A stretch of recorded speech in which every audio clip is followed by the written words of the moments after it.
So, hey everyone, and welcome to another video. So, in this video, I'm going to be doing another video regarding the WBIT, the Women's Basketball Invitation for 2025. I'm going to predict every single game in this tournament and give you my thoughts on it, quick thoughts on it. And the farther you go on, the more I might, get more in depth, but I don't want to make this video go really long with really in depth. But I'll do the same for the Women's National Invitation Tournament, which is not the same as the NIT. It's not. The NIT is a men's NCAA sanctioned secondary tournament, like the WBIT is. The WBIT was created so that it was actually equal representation of the men's and women's teams in NCAA sponsored tournaments. The third tier, the WNIT, is now 48 teams. That's kind of like the old school men's NIT, how they used to run it, or how it's, it's kind of ran off and evolved into its own thing. Basically, conferences or ESPN or other networks, how they, who knows? But, anyways, I'm going to do predictions for every game. Each round, I'm not going to do the whole bracket at once. I'm just going to give you my thoughts on each round at a time, because if I made bracket prediction, it'd be like a whole bracket. And there's no necessary, I'm just going to do that. So, do one round at a time. Same for the WNIT, I'll do one round at a time. But the win, and then I'll share with you, one round at a time. And I'll do the same for the WNIT. Each round, one round at a time. And then I will, give you my thoughts, who I think's going to move on to each round.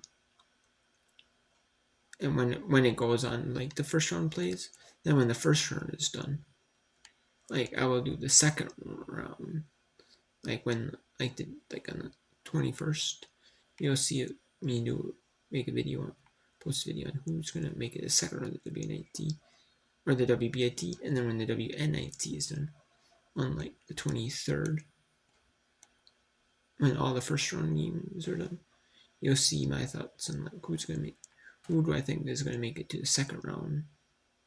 And then so I'm not gonna do the WBIT and WNIT in the same video. I'm gonna do two separate videos, one for each. Some people might only want to know the WBIT. Some people might want to know only the WNIT because their certain team is playing it. Some people might only watch these postseason tournaments because their favorite team is playing in it. They might only watch the WBIT because their favorite team is playing it. They might only watch the WNIT because their favorite team is playing in it. And there are some people who are hardcore college basketball fans, women's college basketball fans or men's college basketball fans. And they actually do watch a bunch of the secondary tournaments. Not everyone does. If the NCAA tournaments are going on.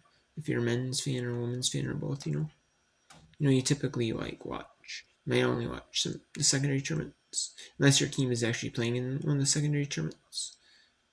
You'll probably actually only watch the secondary tournaments. Most people probably do if they're a hardcore fan of the NCAA. Which I like watching college basketball. I like watching college basketball more than the NBA. Usually for me it's college basketball and WNBA. But I like watching the overseas play. But usually there's a lot of games on. In college enough to where especially the kids days. So most of the time, so where it's kind of overseas kind of gets a little lost for me, but yeah. But anyways, and I do like watching the pros Unrivaled and stuff, but anyways, but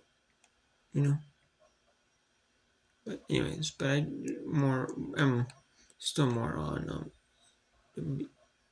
and NCAA in women's basketball and WNIT, but anyways, or the WNBA.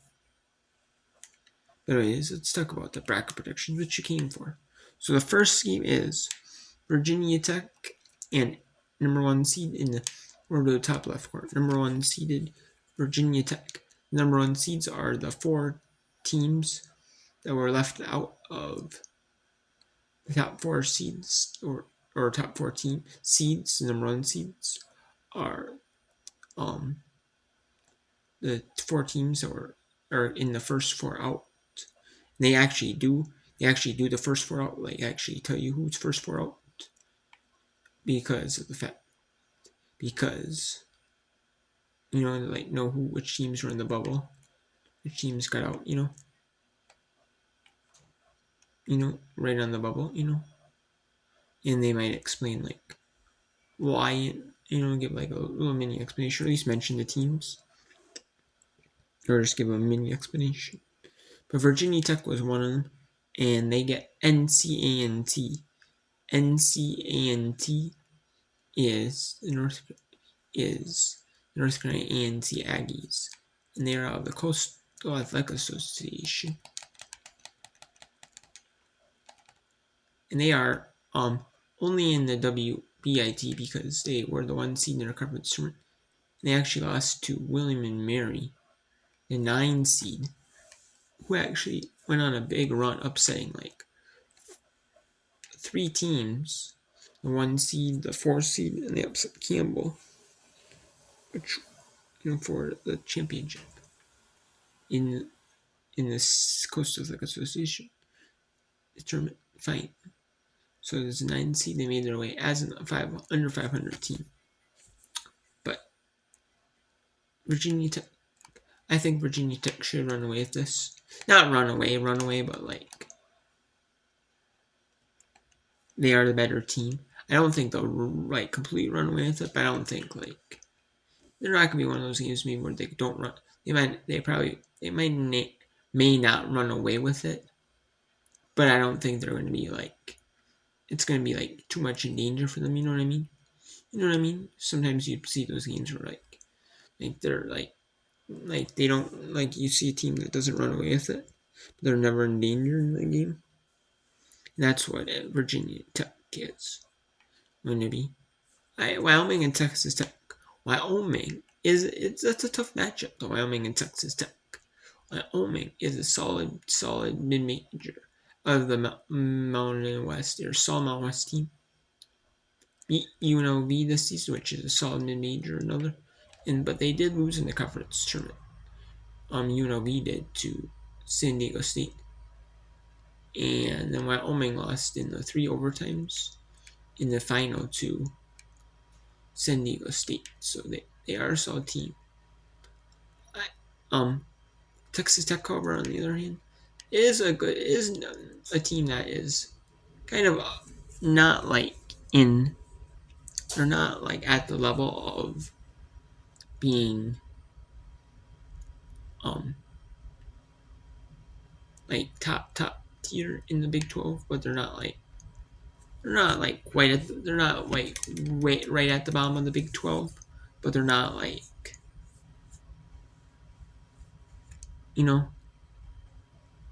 at the top tier. They're kind of like in the like lower middle tier, and they got their former player, like that's a legend at Texas Tech, as head coach, which is not bad. But Ben head coach, well, but Texas Tech, the problem I think with Texas Tech is they're one of those schools maybe like that might not, like it's not really known for like women's basketball, so like it's hard to get like the top recruits and like and maybe like the NIL funding and stuff like that to get competitive players to come to Texas Tech.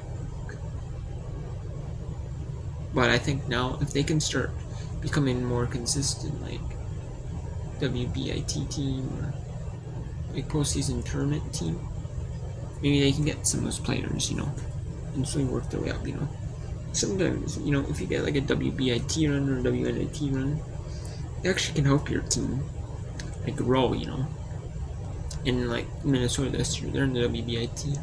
Last year they went to Final Four.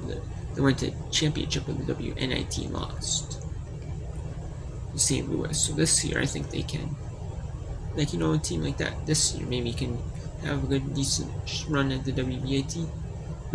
And then next year maybe make an NCAA tournament appearance, or maybe if they don't, maybe they can just like be right at the very bubble of being NCAA tournaments. Maybe depending on what happens, if you have like injuries or stuff like that happens too, you never know. Some teams may have injuries, and then and they still. And this is like, what do you do? Sometimes you have injuries. But anyways, Wyoming, I think that's gonna be very competitive. Wyoming and Texas Tech. I think Texas. I don't know. I mean, I think it's a game like either team could win. Texas Tech could win. They got their star player Bailey Maupin, and what really kind of sets them apart, what I really think kind of strengthens them, is they're getting hot at the right time. Like, yeah, I know they lost in the quarter. They went to the quarterfinals of the Big 12 tournament, which this is their first time in a long while, or ever.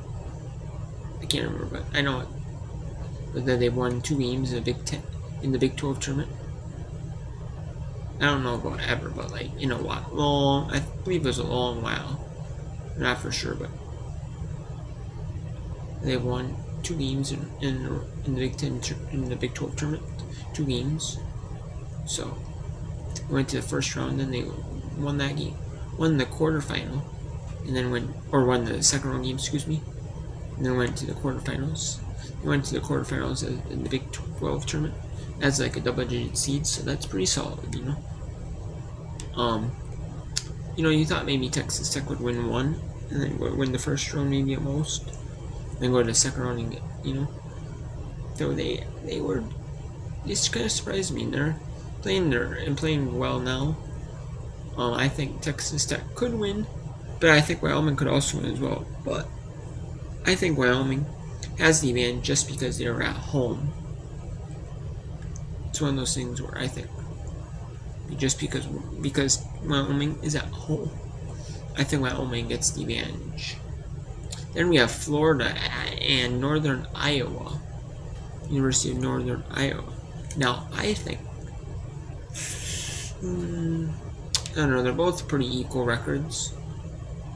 Florida is on the SEC, so they're playing tough competition. They're not the top team on the top SEC team, but they are but they are not a great SEC team. But I mean, look at Tennessee though. Tennessee was ranked in the top 25. And look at their record. So it's like SEC is like really ultra competitive conference. And I think the only 2 teams that might have gone out, right? Texas A&M, Missouri, Auburn.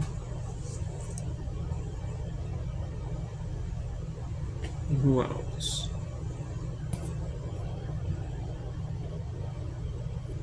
Missouri, Auburn, Texas A&M. There might be someone else, but still. Colorado, Texas, Florida. I think Florida does win it. I don't know if Northern Iowa can win it. I mean, I would hope. I kind of, people, like the underdogs and things. But I don't know. I mean, realistically though, Northern Iowa is a good shot, but I don't think Northern Iowa can outlast Florida, especially with Florida playing in all those tough games. I think that can help them out. Despite Florida losing a bunch of them, losing a lot of games, especially the SEC. I think Florida can win that one. Lee and Hawaii. Now, there's 2 contrasting styles in that game. That's going to be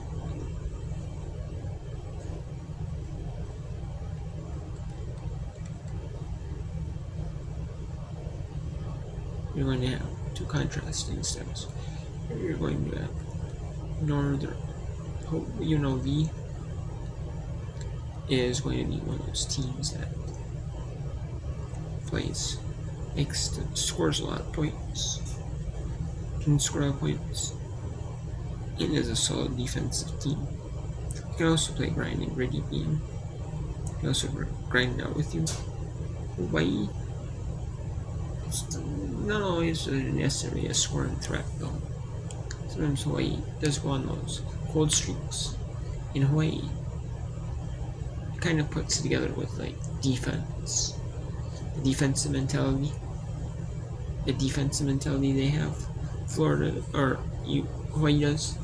They are a good defensive team in the Big West. Sometimes in the Big West support games, they like to grind it out, and they like to play grind out games.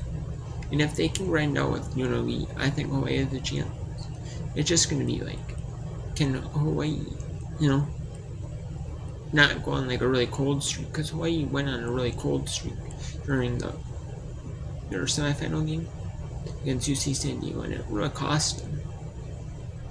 It cost them. It cost them because they were really cold. It really just not got a lot. To the fourth quarter, they really didn't get a lot of points. You know what I mean? They had to score 22-4. Well, them scoreless, right? Most of the fourth quarter didn't even do it, so ouch. That really shows you that how far they're now. And they can't get it down like that to a team against we are over in the Colorado. I think Colorado should have it over Southeastern Louisiana. Southeastern is a good team against Southland, but I don't know about in who they're interfering against Colorado. But I mean, they could keep it competitive, but I think eventually Colorado will try to pull it open late. It might be like late in fourth quarter. That it might be like 5 minutes in the fourth quarter, say. And South usually is down like 10-15 points. Something like that, maybe. Maybe they win by, maybe its final score is like 10-15 points. Or it gets more open like late in that game. They might try to keep it competitive through like 3 quarters. But then the fourth, Colorado just, opens it up. 10-15 points. You might see the score and be well, Colorado kind of dominated that game. But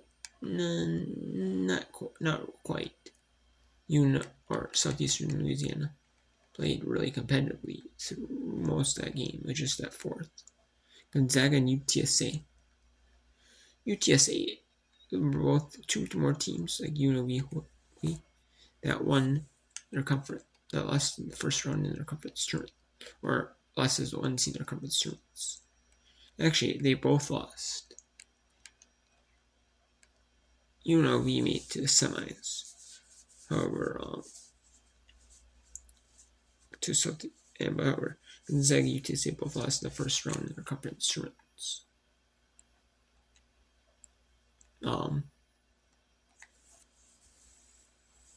Gonzaga, I mean, can they bounce back though? Who's gonna have the better bounce back? Game is really what I think can happen, because it's gonna be depending on can Gonzaga bounce back from that heartbreak they had in the conference tournament, they knew they had a chance to play Portland in the conference final, and they probably should have. But and UTSA lost in the first round, and I mean maybe they lose in the semis.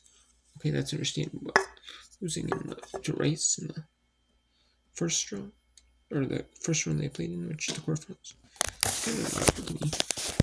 But I think whoever can put that lead for a conference tournament loss aside, which for UTSA would be over a week, and same with Gonzaga. It will be over a week. On the 9th of March, both lost. And Gonzaga lost in the semis. UTSA lost in the quarters the first round they played. So it's going to be, I think Gonzaga could win because they're at home, but I think UTSA is going to put up a good fight though. Both teams are pretty equal. And this is going to be a solid mid-major matchup, like really solid teams. Missouri State or Roberts. No, or Roberts. Missouri State's out of a very competitive Mountain West Conference. Or no, not West. Missouri Valley Conference. Missouri State's out of a very competitive Missouri Valley Conference. Missouri State or they're a solid team. And they were tied for top in the conference with Drake.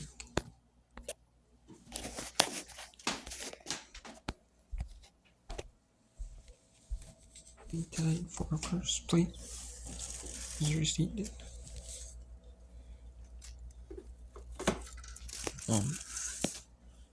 Roberts over.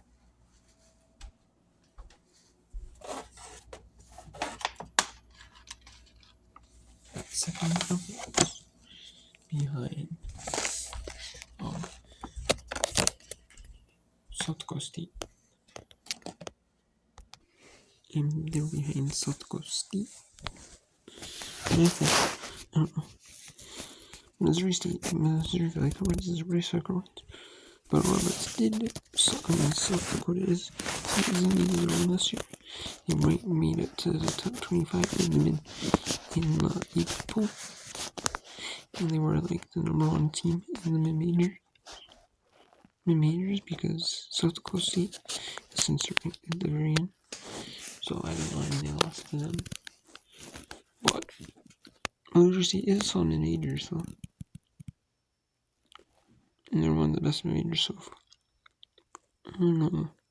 But playing against top mid-major in there, I prepare them for some top mid-majors that they would have to face. Maybe like Toledo, like possibly maybe in the quarters they could face Gonzaga or UTSA. So I think I'm not sure. I think Missouri State just wins it. I think Missouri State takes it just because they have the home advantage. I think that's what's going to help them. But I think it's going to be tough though. But I think also if Roberts, could beat South Dakota State, they could beat them all this year. So I don't know. Minnesota and Toledo. Toledo is the host because this Minnesota being succeed because they aren't able to host due to the boys' state basketball tournament. And they had the girls last week, and they have the Trillion. They have 1A through 4A, 4 divisions, and they have the quarterfinals, 1A semifinals and finals there. They have that 1A and 2A semis and all 4 finals there.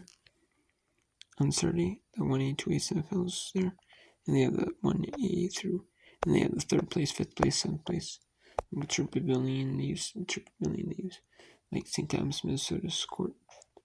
They use other colleges, like Division 2, Division 3 colleges in the area to play like some of the games. But that's the reason. But that's going to be interesting though. Can Toledo use that home court advantage they get? Despite Minnesota being the better team, can Toledo benefit a little bit from having the home court advantage? I think so. Down in the trouble, I think so. Toledo can definitely have that advantage. Although I think Minnesota should be able to beat Toledo. Although I think it would be different if it was in Minnesota, but because it's in Toledo, I think Toledo has a little bit more of an advantage. Might be closer than people think. On the top right of the bracket, James Madison Davidson. James Madison was the best of the Sun Belt. They dominated by a good margin. It was just that Arkansas State, they lost in the they beat James Madison on the conference tournament, so I think they should be able to rebound nicely against Davidson. As one seed, they were one of the first 4 out, despite losing their conference tournament as a mid-major in the Sun Belt. So it tells you, what the committee think. University is a solid major, and they were, one of the best majors in the country. I think Davidson might give him some tough competition, but I think James Madison probably might run away with it. Drake and Marquette. I think Drake should be able to beat Marquette, but that's going to be very interesting. That's a game where Drake could win because they have the home court advantage. But Marquette, it's at 3 p.m. Eastern, so I don't know if Drake is hosting something at their campus, there, or they're hosting first round games, Thursday or Friday of the NCAA men's tournament. They host them at campus site. They're different colleges, but they're not smaller colleges maybe host them. Some of these games. And I think, but there might not be a ton of fans there because of the odd time they had to schedule their game. I don't know. It's either or. I think Marquette could win. I think Drake could also win. Belmont and Middle Tennessee. Middle Tennessee is a solid major, solid Belmont. Again, that's one of those games that I think. I know I want to say who's going to win. Either or. But I personally really do because Middle Tennessee, it's a close travel for them. They don't have a long ways to travel. They're both in Tennessee. So, you can't really say what travel is an issue. Travel's not going to be an issue. Easy. It could be a bus ride. Almost one of those games, we might bus ride instead of fly to save money. And that's basically one of these games where they could bus ride. Do a long bus ride. I think either or could win. Arizona and Northern Arizona. Northern Arizona earlier this season beat Arizona. So do I think Arizona, it's going to be hard, because the teams have changed a lot ever since preseason. Or they always say preseason, but it's really non-conference. A lot of teams have changed. It's non-conference, which basically people say preseason, because the heart of the season is conference play. But I think Arizona has a good solid. I think it's going to be very competitive. But I think Arizona just takes rematch. Not by much. Not by much, though. It's going to be close. St. Joseph's and UOB. I think St. Joseph's is a really solid major, one of the best.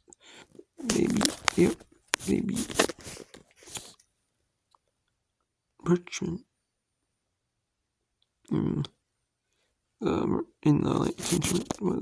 tournament. So Richmond still got in as, so that just shows you Richmond. They still got a solid seed despite their being in the conference, besides they're losing the conference tournament. So that shows you. And so St. Joseph's, I think St. Joseph's should be either or one of the best teams, probably second best behind Richmond. George Mason. I think St. Joseph's is the second best team. They just happen to get upset. You just happen to upset them. I think St. Joseph's is solid, still solid. UOB, I like UOB, but I don't know. The UOB is a good defensive team, but St. Joseph's is a scrappy team, and they can hang with they can win scoring alone, no problem. They can match UOB, no problem. So I think if they need to, or they can win scoring alone. So I think St. Joseph's has it. Villanova, Boston College. I think Villanova. Yeah, that's one of those tough games. Either or could win. Villanova could win. Boston College could win. I actually think, I don't know if Boston College will win in the second round game if they had to play St. Joseph's. But I think Boston College could actually beat Villanova. Villanova could beat Boston College. I'm not saying this one though. I have a good feeling on this one that more than either or. I think Boston College actually wins that one. Seton Hall and Quinnipiac. This is again another one where Quinnipiac is a solid major. They beat Fairfield. I met because that conference is one of the solid majors in the country. Saw it last year. Fairfield saw this year. They beat Fairfield this year. And they were almost going undefeated in conference in the conference tournament. But they beat them in the final game of the regular season. And then in the conference tournament they lost. But I think Quinnipiac could win this one. But I think Seton Hall might be just a little too much for them. But I think Quinnipiac's going to put up a really good fight. Just going to be like maybe 5-10 points. Maybe like late in the game, maybe on 3 throws. Stuff like that, maybe, the final call minutes, the game gets put open a little bit, but other than that, it's going to be very competitive down nowhere. Stanford and Portland, I'm intrigued by. Portland is a 29 for a mid-major. They could have made the NCAA tournament at 30 wins, which would have been really, really solid year for them. They were almost undefeated undefeated for a while. And then they ended up losing a few games in conference play. And like 3 in conference play in their season. I mean, they were a super solid team. So I think they should all. I think Stanford, those teams were they're good,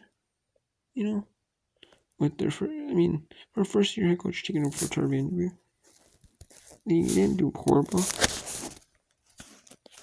But I wonder, are they gonna have some extra fire motivate some of these teams, like playing in these tournaments? Like, do they have the motivation to actually play in these tournaments? I guess players do have the motivation to play. You might want to play extremes, but then when it comes time for the game, they actually have the motivation to actually get up for these games, play for these games. And I think Portland actually does. Portland wants to prove that. They should have won the West Coast Conference tournament. That game against Oregon State was a fluke. And then they are a solid mid-major. They are a really solid mid-major. And I think they can upset Stanford. I think they can. I think they're trying to be on a mission. Portland is, and that they were underseeded. That they should have won the West Coast Conference tournament. Should have never been that lost to Oregon State. And just prove them why, and go out and try to outdo Stanford right from the start. So. But I think Portland upset Stanford in that one. I really can see it, no problem. So, I have Virginia Tech for sure going in the second round. And it could be either Wyoming or Texas Tech, either or. I think Florida, it's going to be Florida. And like I said, UNLV Hawaii is either or, I think. I think maybe UNLV can win. I'm not for sure. I don't know. I don't want to say either or because I think either or could win that one. Corral, depending on whose style, takes over better more. Corral versus. I'm not really for sure. Some of these matchups, so I don't really want to guarantee it. But I will. That's my WBIT bracket predictions for the first round. The second round, I will do when the games are over in the first round, and same with I'll do the WNIT the predictions as well in another video.